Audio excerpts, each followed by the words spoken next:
Bunyi deringan nyaring telefon Jamil masuk ke dalam mimpinya. Selepas beberapa saat, dia tersedar dengan gelabah, menggagau telefon. Jamil sempat menggerling tempat tidur isterinya yang kosong di sebelah. Dia keliru untuk seketika. Terawang-awangan sebelum deringan nyaring dari perantinya menarik dia semula ke realiti. Telefon dijawab dengan suara mamai dan rasa jengkel yang meluap-luap. Hello? Isteri awak berlaku curang dengan suami saya. Suara pemanggil perempuan itu menghilangkan kantuk Jamil dengan serta-merta. Dia bergegas bangun dan duduk berlunjur di atas katil. Siapa ni? Isteri aku baru je meninggal dunia, tahu tak? Boleh tak jangan main-main? Tak kelakar lah. Jamil mengherdik hingga timbul urat-urat di leher. Matanya menjegil. Saya tahu. Saya ada di kubur isteri awak hari itu. Sebelum dia meninggal, Latifah dengan suami saya sudah hampir setahun ada hubungan sulit. Jamil tidak mampu berkata apa-apa. Ada bilah pisau tajam dan sejuk menikam-nikam dadanya. Ada sesuatu yang tersangkut di kerongkong. Dia menahan sebab. Beberapa bulan sebelum ajalnya, arwah Latifah sentiasa sibuk di pejabat dan sering balik lewat malam. Kadang-kadang hingga pukul 2 atau 3 pagi baru dia pulang. Setiap kali Jamil bertanya, isterinya akan melenting dan menuduh suaminya cemburu buta. Kemudian mereka akan bertengkar untuk beberapa jam sebelum masing-masing tidak bertegur sapa hingga keesokan hari. Jamil tidak menolak kenyataan perempuan misteri itu. Dia juga mempunyai teorinya sendiri. Siapa ni? Siapa nama suami awak? Jamil mulai tenang sedikit. Panggilan diputuskan. Jamil mendial semula nombor pemanggil tadi. Nombor yang anda dial tidak dapat dihubungi. Sila dial sebentar lagi. Jamil mencuba sekali lagi sambil menyumpah-nyumpah. Nada dering berbunyi hampir seminit dan langsung tidak dijawab. Akhirnya, telefon dicampak semula ke atas meja kecil bersebelahan dengan katil. Jam digital di atas meja itu menunjukkan pukul 3 pagi. Jamil meraup wajahnya yang lenjun berpeluh dan menarik nafas panjang sebelum dihela dengan perlahan-lahan. Kemudian diulangi berulang kali sehingga perasaan marah dengan Latifah mulai pudar sedikit demi sedikit. Isterinya sudah tiada lagi. Jamil tak mahu menyimpan dendam. Yang sudah lepas biarlah lepas. Dia tidak mahu membebankan roh isterinya di alam sana. Latifah terlibat dengan kemalangan dan terbunuh di tempat kejadian akibat kecederaan teruk di kepala. Keretanya terbabas merempuh pembahagi jalan. Lebih kurang pada pukul 2 pagi, Jamil tahu Latifah terbunuh di jalan yang bukan laluan dari pejabatnya. Latifah dalam perjalanan pulang dari tempat lain. Dan Jamil yakin ia tidak ada kena-mengena dengan kerjanya. Panggilan telefon misteri itu menguatkan lagi andaiannya. Pada keesokan malam, Jamil menyiapkan kerja di bilik. Dia bekerja di rumah sejak kematian Latifah. Jamil masih belum bersedia untuk masuk semula ke pejabat. Jamil terperasan kelibat susuk putih di ekor matanya. Dia mahu menoleh, tetapi dipaksa untuk tidak berbuat demikian. Dia tak mahu melihat Latifah dengan muka yang pucat, berambut panjang mengurai dengan jelingan mata tajam seperti Jamil sudah melakukan perkara yang menyakitkan hati. Kenapa aku pula yang perlu rasa bersalah? Bukan aku yang curang, getus hatinya. Sampai hati abang tuduh tipah yang bukan-bukan. Latifah merayu dengan suara serak, menahan sebab. Abang tak kesankan tipah ke? Jamil berpaling. Pintu kaca gelongsor beranda terbuka luas. Membuka laluan untuk angin malam dingin bertiup sepoi-sepoi bahasa, melayangkan kain lansir putih yang nipis. Lelaki itu mengeluh. Kata-kata wanita misteri semalam terngiang-ngiang dalam telinga. Dia sudah tidak mahu memikirkan tentang kecurangan Latifah, tetapi perasaan cemburu itu ibarat kanser yang memakan jiwanya sedikit demi sedikit. Sekuat mana pun dia mengabaikannya, ia tetap mengganggu fikiran. Usai melakukan kerja, dia mandi terlebih dahulu sebelum masuk tidur. Jamil tersentak bangun sambil menempik. Tubuhnya lenjun bermandi peluh. Dia menutup mukanya dengan tangan dan mula mengesak. Dia sangat rindukan Latifah. Jam menunjukkan tepat pukul 3 pagi. Telefonnya tiba-tiba berdering. Jamil senyap, merenung nombor pemanggil wanita semalam untuk beberapa saat sebelum dia menjawab panggilan. Awak nak apa lagi? Latifah dah tak ada dah. Kalau betul dia curang dengan suami awak, saya minta maaf. Benda dah lepas dah. Saya harap awak maafkanlah dia.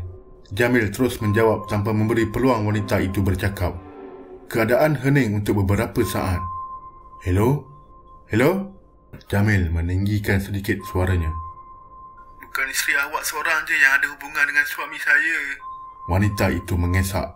Sebagai seorang suami yang mengesyaki isterinya curang, Jamil sedikit sebanyak memahami perasaan perempuan tersebut. Okey. Maafkan saya. Awak bertenang dulu.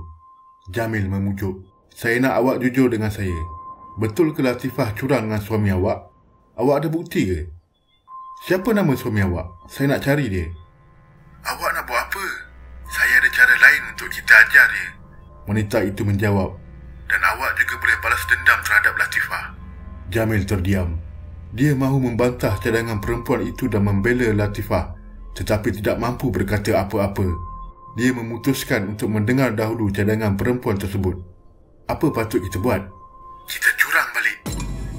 Awak dan saya patut berjumpa dan balas balik kecurangan diorang. Lidah Jamil kaku.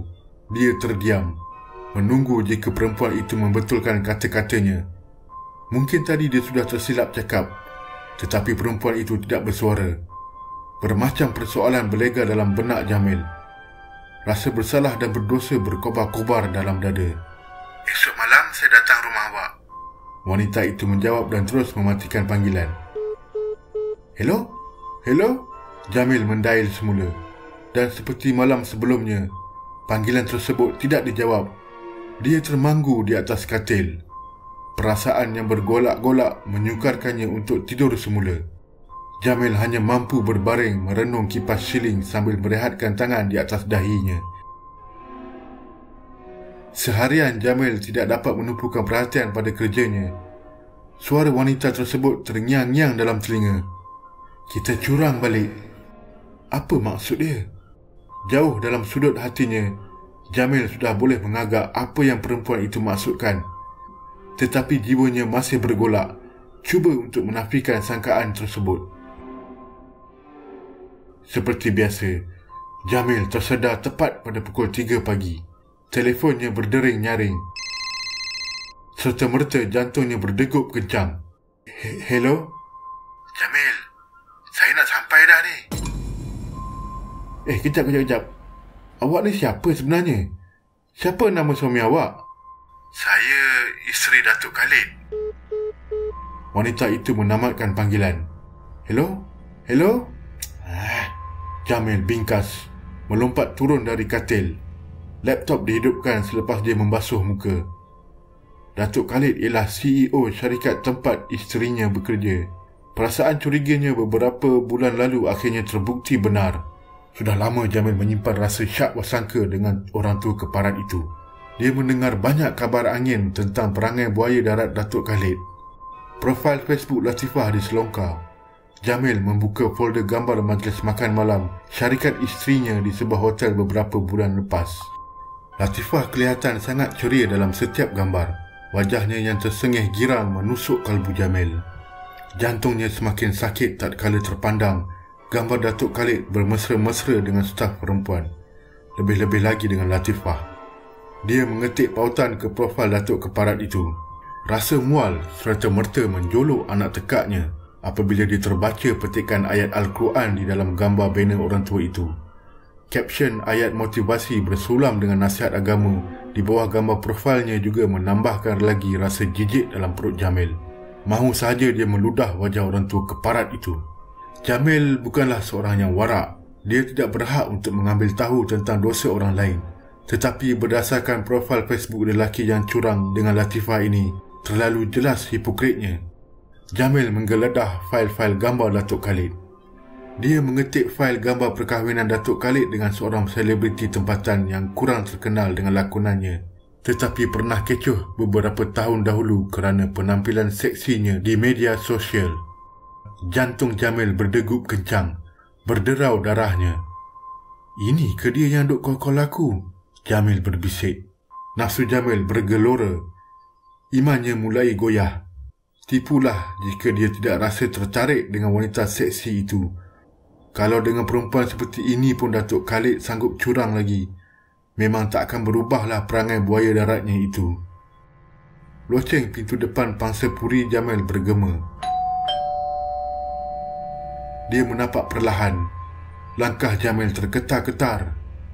Jantungnya berdegup kuat hingga hampir terkeluar dari rusuk. Dia membetulkan rambut dan berdaham sebelum membuka pintu. Tiada sesiapa di luar. Jamil menjengulkan kepala, melingas ke kiri dan kanan. Ruang koridor tingkat bangsa purinya kosong dan hening. Seluruh bangunan bangsa purinya sedang lena di buai mimpi. Dia segera menutup pintu dan kembali ke bilik. Bulu roma di belakang tengkuk Jamil berdiri menceracak. Mata Jamil melingas-lingas ke segenap ruang rumahnya. Tubuhnya seram sejuk. Siapa yang tekan loceng tadi? Adakah anak-anak jirannya sedang membuat prank ke atas dirinya? Takkan pukul 3 pagi pun tak tidur lagi? Lagi satu, macam mana isteri Datuk Khalid tahu alamat rumahnya? Mungkin dia dapat informasi itu dari suaminya. Jamil menyedapkan hati. Dia termenung, menatap skrin laptop, cuba untuk mengabaikan persoalan-persoalan tadi. Jamil terasa seperti biliknya semakin gelap. Sensasi dingin di atas kulitnya menggigit hingga ke tulang. Dia menggeletis, menggosok lengan dan belakang tengkuk. Jam sudah hampir pukul 3.30 pagi. Jamil menyambung menelaah profil Facebook Datuk Khalid. Fail gambar keluarga CEO hidung belang itu dibuka. Terdapat banyak gambar anak-anak remaja Datuk Khalid bersama isteri pertamanya. Wajah Datin Farah kelihatan masih anggun, walaupun Jamil menganggar umur orang tua itu mungkin dalam lingkungan 50-an. Kulitnya gebu dan licin, rambut panjangnya dicelup berkarat.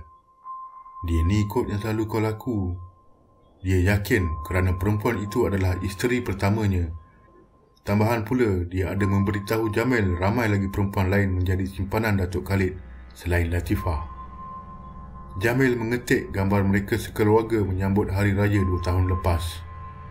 Wajah anggun isteri tua Datuk Khalid langsung tidak tersenyum. Matanya tajam mencerlong ke arah Jamil. Dahi Jamil berkerut membaca komen-komen gambar tersebut satu persatu. We miss you Mama. Al-Fatihah.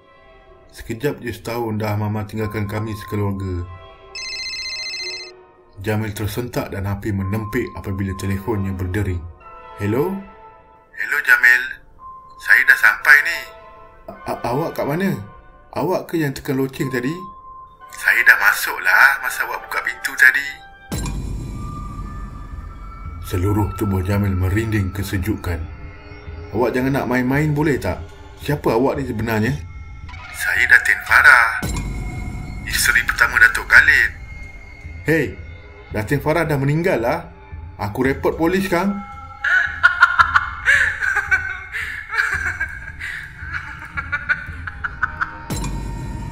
Kenapa marah-marah ni? Semalam awak setuju nak balas dendam kat suami saya. Sensasi dingin merebak ke seluruh tubuh Jamil hingga satu badannya meremang. Saya kesian tengok awak dekat kubur isteri awak hari tu. Sebab tu saya datang teman awak malam ni. Siapa kau ni? Jangan main-main lah. Jamil mengherdik.